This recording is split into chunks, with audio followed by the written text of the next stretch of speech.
नाजरीन, दुनिया की सियासत कभी साकिन नहीं रहती। आज का दोस्त कल का दुश्मन और आज की मुस्कुराहट कल की चाल बन जाती है। आज मैं आपके लिए एक ऐसी बड़ी खबर लेकर आया हूँ जिसने आलमी सफारतकारी के मंजरनामे को हिला कर रख दिया है। रूस और अमेरिका दोनों दुनिया की बड़ी ताकतें, जिनके दरमियान यूक्रेन का तनाज़ा पिछले कई महीनों से जारी है, लेकिन अब 2 घंटे की एक लंबी फोन कॉल के बाद सब कुछ बदलता नजर आ रहा है। क्या रूस और अमेरिका मिलकर कोई खुफिया मुआहदा करने जा रहे हैं? क्या प्यूटन ने ट्रंप को कायल कर लिया है? और क्या यूक्रेन तनहा रह जाएगा? अस्सलाम वालेकुम नाजरीन, आप देख रहे हैं टॉक ऑन पॉइंट और मैं आपका मेज़बान मोहम्मद हसन मालिक। नाजरीन, आज इस पूरी कहानी को समझने की कोशिश करेंगे। ये जो फ़ोन कॉल 2 घंटे की फ़ोन कॉल हुई है ट्रंप और प्यूटन के दरमियान, इसकी अंदर की बातें, रूस की चालाक सफारती हिकमत अमली और अमेरिका का जो मुमकिना रद्द अमल है इस चालाक सफारती हिकमत अमली के ऊपर, ये सब चीज़ें आपके सामने रखने की कोशिश करूंगा। तो दोस्तों, ये है आलमी सियासत की शतरंज, जिसमें अगली चाल कौन चलता है ये देखना अभी बाकी है। आइए शुरू करते हैं इस 2 घंटे लंबी फोन कॉल की कहानी। नाजरीन, सियासत और ताकत का खेल, सफारती चालाकी भी इस सारे मंजरनामे में देखने को मिलती है। रूस, अमेरिका और यूक्रेन तीनों के दरमियान ऐसा क्या हुआ जिसने सबको चौंका दिया? आइए अब आपको लेके चलता हूँ इस कहानी के पसे पर्दा मंजर की जानिब। दोस्तों, बात शुरू होती है अजवेट्सिया के अखबार से, जिसने हाल ही में एक बहुत बड़ी खबर शाया की। अजवेट्सिया अखबार के मुताबिक उन्होंने रूस की सफारती फतेह करार दे दिया है इस लंबी कॉल को, और वो भी अमेरिका के साथ सदर पुतिन और डोनाल्ड ट्रंप की 2 घंटे की फोन कॉल के बाद। लेकिन सवाल अब ये पैदा होता है, क्या ये वाकई ही रूस की फतेह थी? आइए जानते हैं कि इस कॉल में क्या हुआ। फोन कॉल के अंदर की कहानी कुछ यूं है कि 2 घंटे की गुफ्तगू के दौरान सदर ट्रंप ने यूक्रेन में 30 दिन की गैर मशरूत जंग बंदी की पेशकश की, लेकिन सदर पुतिन ने इस तजवीज़ को सीधा मुस्तरद कर दिया। ना सिर्फ इनकार किया बल्कि अमन के बदले में अपनी शराइत भी बता दी। यूक्रेन को मगरबी इमदाद बंद करनी होगी, खुफिया मालूमात और इंटेलिजेंस की फराहमी रोकनी होगी। यानी रूस अब चाहता था कि यूक्रेन खुद को तनहा महसूस करे और हथियार डालने पर मजबूर हो जाए। नाजरीन, इस पर अमेरिका का क्या रद्द अमल आया है? दिलचस्प बात तो ये थी कि सदर ट्रंप ने सख्त रवैया अपनाने की बजाय पुतिन की तारीफ की। फॉक्स न्यूज से बात करते हुए ट्रंप ने कहा, हमारी बहुत अच्छी बातचीत हुई।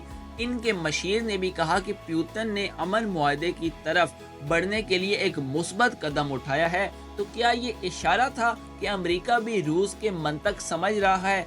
रूस का खेल दरअसल क्या है? रूस ने अब जो गेंद है वो अमेरिका के कोर्ट में फेंक दी है। उन्होंने अमेरिका को मुआशी फ़ायद का लालच देना भी शुरू कर दिया है। व्लादिमीर पुतिन ने अमेरिका के साथ एल्यूमीनियम प्रोडक्शन और नायाब मादनियात पर शराकत दारी की बात की है, और ट्रंप ने भी जवाब दिया, हम रूस से मजीद तिजारत करना चाहते हैं। इनके पास ऐसी कीमती चीज़ें मौजूद हैं जो हम इस्तेमाल कर सकते हैं। नाजरीन, क्या आप समझ रहे हैं इस कॉल पर पुतिन का रद्द अमल और उसके ऊपर ट्रंप का रद्द अमल?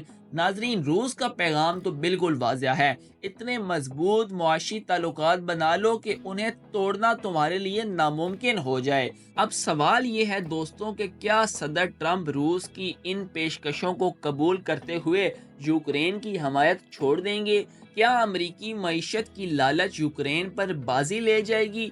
गेंद एक बार फिर अमरीका के कोर्ट में है, और आने वाले दिनों में हम सब देखेंगे कि इस सफारती शतरंज का बादशाह आखिर कौन बनता है, मॉस्को या फिर वाशिंगटन। तो दोस्तों, क्या आप समझते हैं कि अमेरिका रूस के साथ मुआशी ताल्लुकात को यूक्रेन के दिफा पर तरजीह देगा? अपनी राय कमेंट सेक्शन में बताना मत भूलिएगा। तो नाजरीन, जाने से पहले मैं चंद चीज़ें आपके सामने रखना चाहूँगा, और मैं चाहूँगा कि जो आपका रद्द अमल है इन चीज़ों के मुताबिक जो मैं आपके सामने रखने वाला हूँ, और उसके साथ साथ जो ओवरऑल रूस यूक्रेन का जो तनाज़ा है और जो अमेरिका की मुदाखलत है, और गुज़िश्ता कुछ महीनों में हमने देखा कि ٹرمپ کی جانب سے جو زیلنسکی ہیں جو یوکرین کے صدر ہیں ان کے اوپر کافی تنقید کا نشانہ بنایا گیا ان کو. اس کے ساتھ ساتھ جو وائٹ ہاؤس میں ایک تکرار دیکھنے کو ملی تھی یوکرینی صدر زیلنسکی اور اس کے ساتھ ساتھ ٹرمپ کے درمیان، جو میڈیا کے اوپر آ کے دو بڑے جو لیڈرز ہیں، جو رہنما ہیں، جو دو ملکوں کے سربراہ ہیں، کیا اس طرح کا جو برتاؤ ہے اور اس کے ساتھ اب امریکہ کا روس کے ساتھ ایک لمبی فون کال کرنا اور اس کے ساتھ ساتھ جو معیشت کے حوالے سے کچھ نئے اقدامات اٹھانے کے فیصلہ کرنا اور ٹرمپ کا پیوٹن کو سپورٹ کرنا، ان کے اوپر ایک خوشی کا اظہار کرنا ان کے رویے پہ، جبکہ زیلنسکی کے ساتھ ایک تکرار کا ماحول رکھنا، تو میرے خیال میں تو امریکہ جو ہے وہ واضح طور پر بتا رہا ہے کہ اس کی جو سپورٹ ہے وہ کس کے ساتھ ہے. ہاں، میری دعا ہے، انفرادی طور پر میں دعا کرتا ہوں جو ایک عالمی دنیا ہے اس میں ایک امن کا جو ماحول ہے وہ قائم ہو، اور اس کے ساتھ ساتھ کیونکہ اس کا جو اثر ہے وہ پورے خطے کے اوپر پڑتا ہے اور ایونچولی جو عام عوام ہے، جو دیگر ممالک کے لوگ ہیں، ان تک بھی اس کا اثر جاتا ہے. ناظرین، اگر ویڈیو پسند آئی ہو تو لائک کریں اور مزید ایسی عالمی سیاست کی کہانیاں جاننے کے لیے سبسکرائب بھی کر لیں. انشاءاللہ ملاقات ہوگی ایک اگلی ویڈیو میں بہت جلد. اللہ حافظ.